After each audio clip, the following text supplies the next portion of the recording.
Obviously another rough weekend, at the office. A lot of good things. When you go back and watch the tape, there's the same things you saw on Saturday were the same things you saw when you watch the tape. A lot of good things. Our offense ran the ball for 250 plus.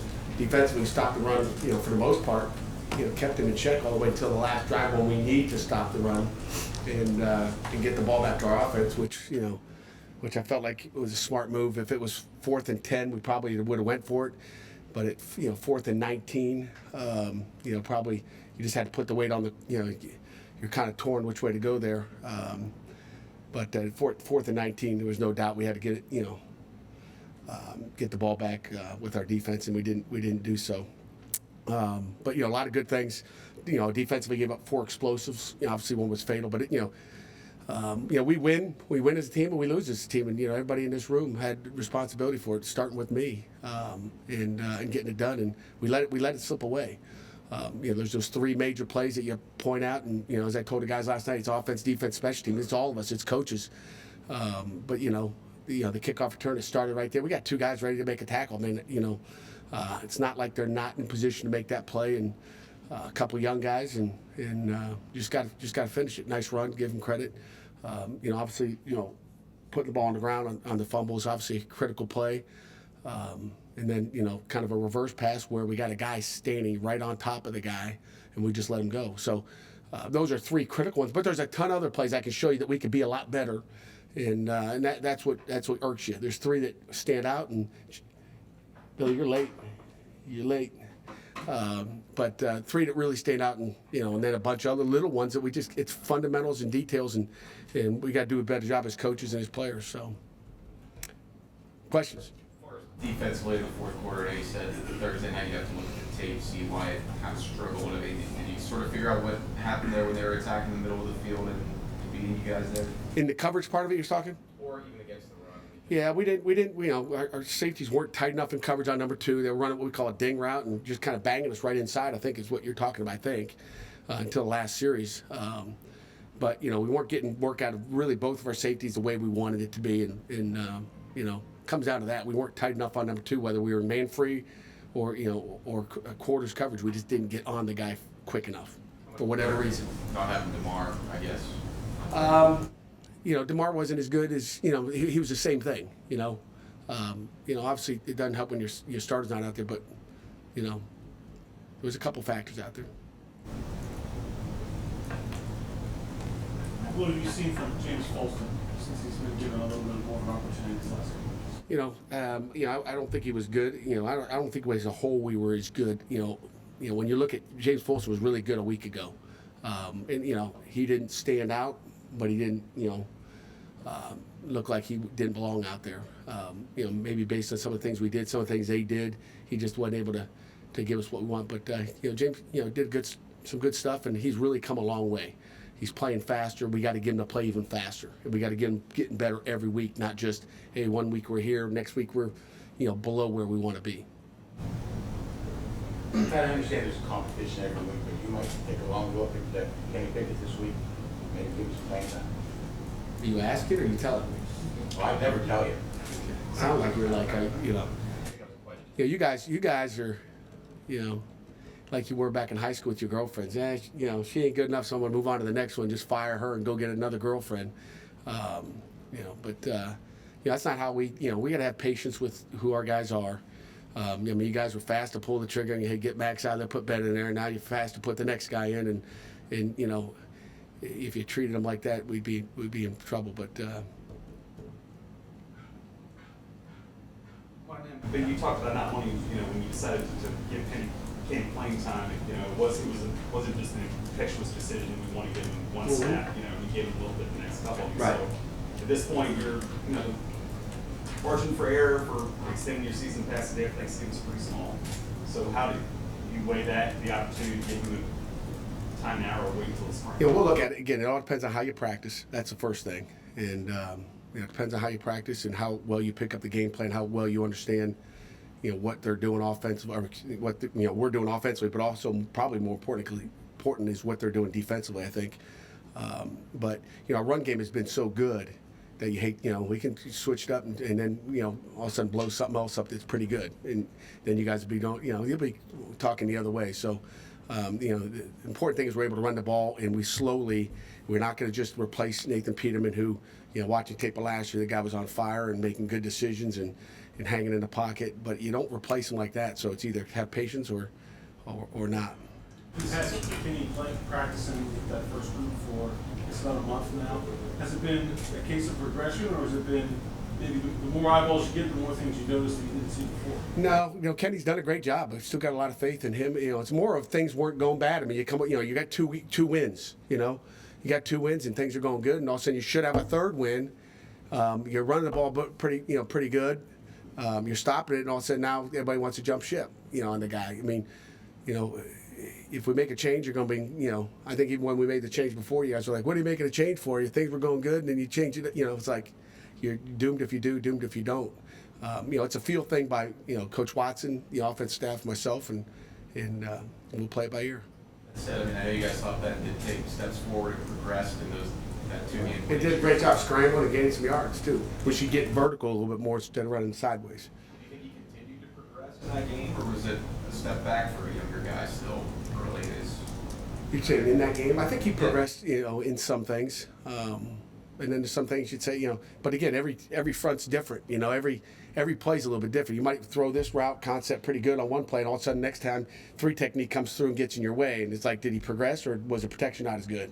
I mean, it's more than just one quarterback sitting in the pocket. But we threw a nice route. The one we took a sack on, I wish we would have got rid of it at the end. He throws a nice ball to Quadri, and we gain first down. I think out of an empty set, and then we come back to the empty set later on, and he can't see. He's got a 3 technique in his face, and he doesn't hang on to Quadri long enough to hit it to him. I think it could have been completion and maybe a first down, but instead we take a sack. But it was a different look up front. There was a guy in his face, and he couldn't really see, or he put his eyes down and looked at the blitz or the guys coming at him and didn't keep his eyes on on the coverage. Some of this predates your tenure here, Pat. But do you feel like with this program from 2013 all the way through last year, their reliance on grad transfers at quarterback in any way, has that maybe sacrificed building depth at that position at quarterback? It was a problem when I got here, period. I mean, if you remember, we had Chad Wojtek and we had one other big, tall quarterback, Berkey. Thanks. Kind of reminded me of you, Pat, a little bit. Big dude. Got a great arm. But, we had 2 quarterbacks on scholarship when I got here, so there was a need. We don't want to have to take, another grad transfer quarterback, but if we have to, we're going to take the best available. We're going to do what's best for this program going forward. So, I don't know what happened, prior to me. I just know when we got here, we had 2 scholarship quarterbacks, and we had Ben coming in. We just had we were a lot of youth at quarterback, and we got to slowly build that. I mean, you look at where we are now without Max being out there playing. You got a redshirt sophomore, you got a freshman, and then we're gonna have in the spring we'll have a redshirt sophomore, a redshirt freshman, and we'll have a true freshman. And it's not a whole lot of depth there. We need to build it slowly. You mentioned. Why? You said not. You mentioned, you'll like this one a lot better. You mentioned Thursday night not having a Vontae really for you. You anticipate him being back. Yeah, I mean, I think he could have been available Thursday night. I think shouldn't say he was probable, wasn't he, Jerry? Maybe that was your question. He probably could have gone, but I just didn't want to get him hurt. I mean, you play him for one and then lose him for the next 2. I guess that's the dad in me. He wanted to go. He kept saying, "Give me," and we were going to play him on special teams. It was, he was going to be a backup on, Rangers, punt coverage and all that. Just go down and make a tackle. Wouldn't have to worry about covering anybody. But I anticipate him being ready to go. Play with that big. Is he going to have to play with that big, bulky arm? He'll probably play. He's played with it before though, so he played with it last year on the other arm. So it's the same thing. He'll be ready to go, and it won't affect him. Might help him break those arms down with that big club. What's your thoughts on Good question. Virginia Tech's, obviously had, a tough couple weekends. Got beat by a good Georgia Tech team, and obviously a top 4 Miami team, wherever you rank them. Very talented football team. Obviously, it starts with the defense. Bud Foster does a great job. Has 9 returning starters on defense. Offensively, I think they have 6 returning starters from what we played against a year ago, and they're a talented football team, and they've had tough 2 weeks. It's never easy when you go play at Georgia Tech, against that option, and they caught them with a couple big plays on defense, which every once in a while you can, especially in that offense. They had an 80-yard touchdown pass on them, and they didn't move the ball as well as usually. Georgia Tech is really salty on defense, so it's a great conference. Is it more difficult to play a team that's had a good start that gets maybe handed to them a couple weeks in a row, assuming that they're going to be, because their last home game, they're going to be salty, or is it more, would you prefer? We don't worry about that. I mean, in a week you might have a Miami team that comes in here undefeated and feeling good maybe, and you're going to have an angry. What does it matter? I mean, we got to be prepared. I'm worried about the guys in this room, and our kids got a great attitude. They came to work yesterday with a great attitude. That's the thing you love about these guys, and they're going to come out and fight. We can't worry about what they feel. We got to be worried about what we do and how we execute and what kind of focus we have. BT's got a really good return man. He's right up there with Quadri and ACC, and you guys have given up 2 in the last 4. Is that something that you think is becoming a weakness for you guys, or something you need to focus on more coming into this one? When you look at the, just go back and put the tape on. Our coverage has been pretty good, and whether we got the wrong people out there or we got people that aren't making a play. I mean, give the returner. He had a great jump cut to the left, and we got 2 guys go down. But we got to make a tackle. But that could happen on any play, on offense or defense. They made us miss, and when we missed it, and we should have taken our double team and stayed in our gap. And there's a lot of little things that happened during that play, and we didn't get it done. I'm not really concerned with our coverage team, although when you do give up a couple, there's going to be a lot more focus on it, which there was focus last week. Really, we were focused on it. Coach Powell goes nuts every day of making sure nobody runs through our defense, and with Paris Ford backed out, back to returning, being our kind of our scout returner, he's giving us a look every week, and we so there's been more focus because he'll try to get loose on you. He's not taking off trying to make the coverage teams look good, and so he's exposed us a little bit in practice, which has caused us to even focus more on it. So kind of shocked that we're falling down missing tackles. You look to switch up some of the guys who are on those units? Maybe. I mean, we shake it up all the time. So we grade them just like we do offense, defense. You grade out winning, average, losing, and if it's not good enough, we're trying to find a guy that can replace him and make it better. They get a lot of those guys around there have gotten reps and know what to do, but then if they don't execute and finish the play, then that's a problem. But then you may sacrifice the guy knowing what to do to have maybe a better athlete out there that doesn't know what to do, but maybe he'll make the play. It might go the wrong way. So there's all those things that I know we all worry about. Kind of with the running game, is it the details, the offensive line, kind of getting all those details that you talked about earlier in the season? Is it Darren just maturing his back? I assume it's a mixture. It's everything. I think if you guys always ask, you guys always want to point to one thing it is or isn't. When we didn't have a run game, it was the quarterback, it was the running backs, and the O-line. And when it's clicking, they're all doing the right thing. And that's why I said, to make a quarterback move when we're clicking, at least we got something going. There was a point where we didn't have anything going. So it's really everybody doing it together. I mean, Brandon Hodge came in. You saw, he did a nice job as well, and they're being physical, and so we really played 6 linemen, I think, up front, and he did a nice job, which he showed that in practice last couple of weeks. So I'm happy for him, but the O-line's playing well, the tailbacks are hitting it, and schematically we're doing a good job game planning the run game. Has Darren basically, you talk about guys taking control positions, has he done that? I don't think there's any question about it. I mean, you're looking, saying, okay, what happened to Duke? Can he do it again? And he did it again. And then, okay, can he do it again? And he's proved that, he's got the ability. He's doing a good job setting up blocks. He's helping our O-line out, When you watch him, he's pressing the line of scrimmage, making everybody flow there, and then he cuts it back. It makes the O-line better. And those are all things that, I guess it's taking a little bit of time to figure it out, but you watch how he sets it up. And it's just not hitting a hole, because if the tailback cuts it back and then all of a sudden the linebackers come flowing over top, the O-line doesn't have a chance. So there's a lot of things like that are happening right now that is because he's pressing the line of scrimmage. How have you seen Elijah's ice get better as the year goes on? I remember talking to him in the state game, he had trouble with the wheel routes and things like that. He looked pretty good the other day, right? I thought he looked pretty good. I mean, he had a great play on that and was in phase, and he did a nice job. We got picked a couple times too, I might add, but we got picked against Youngstown. He didn't get picked in that play, against Youngstown, but he's gotten better. Mr. Zeiss has played good, which is a little bit more physical in the run game, but he's a former wideout, so little by little, we'll continue to get him better. So. Pat, there were 15, big picture question. 15 coaches were hired in 2015. 7 of them are probably going to regress by the end of the season. In the other hand, 2 of your predecessors in their 3rd year had a losing season, which was their last losing season. What is it about the 3rd year that makes it maybe more difficult to win? Nothing.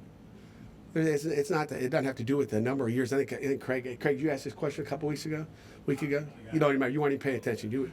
I knew a guy asked over here somewhere. You guys got these assigned seats, so I knew it was on the left side. But it's not the years. It's the people you have. It's the competition. It's the matchups. It's all those things.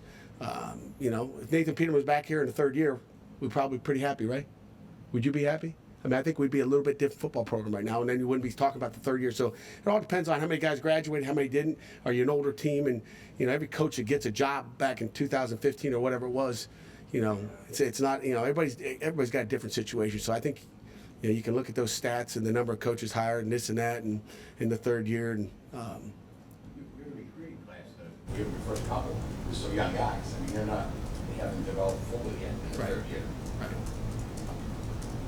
Got to grow up quick. They're not young anymore, so I'm done with that. We don't ask you about, you don't talk about bowl stuff, but when you got such a young team as you've talked about all year, you don't get to 6 wins or 5 of 8 or whatever. If you don't get in, you just lose the opportunity for those practices. Yeah. As a coach, is that? It bothers you, but we'll amp it up in spring ball. We'll get those 15 days. It might be a few extra hours in those practices. Yeah, that's obviously a negative.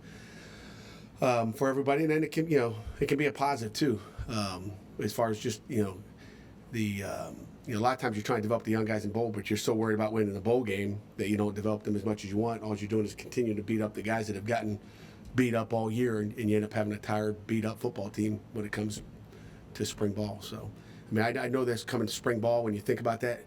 Last year we only had this many guys, and this year because we'll have a few less seniors, we'll have more young guys. It'll be a good spring. So that'll help us. We'll have some depth. What else you guys got? Virginia Tech will be pretty good, just so you know. I think their quarterback so far, having watched them redshirt freshman, I think. Yeah, redshirt freshman. Dad coached at Michigan for a long time. Great coach. He's talented. I don't know what his stats are here. Haven't looked at it, but throws a nice deep ball. As you guys know, we'll be working our tail off on the fades and the back shoulder fades that they threw a ton of, and we didn't see a lot of them coming in last year's game, but you see a lot of them on tape now. It's something that they've gotten good at, and he's thrown 17 TDs and 6 interceptions, so he's got a pretty good ratio there, and throws good fade, throws a lot of underneath stuff. They keep it simple for a young guy with his concepts. You're not seeing a ton of different concepts, but a lot of simple complex concepts. Screens he's been very good at, and he'll throw a good fade. And we've got to cover the deep ball. You think young teams before? How is this team developing compared to some other young teams? I'm getting so old here, I forget. But you're happy. It's a slow process. You're happy with some of the things you see, and then there's regression in some parts, and you're worried about this, so you focus, and all of a sudden they forgot about that. And I think it's part of the process. Wherever your focus is, you see improvement, but you can't focus on everything. You try to focus on everything. The focus is everything, but when you try to improve on one minor detail, that improves, but then something else goes wrong. So, but that's part of the youth because they're not seeing the whole picture. When you were anticipating the season, in the off season, do you anticipate that some of these things happen? You never anticipate. You guys always ask how you're going to be in preseason because you're playing against yourself. You never know what you're going to have until. That's why the first game of the season is so important to find out where you are, and then that's when you find out where your weaknesses are, and you make that improvement from 1 to 2 as far as games go. And so you really, you don't. You're always, as a coach, you worry and you anticipate problems, I guess. But I guess you're a little bit more positive than negative, I guess. No, me. You're hoping you don't have problems. You're hoping it's all going to work out.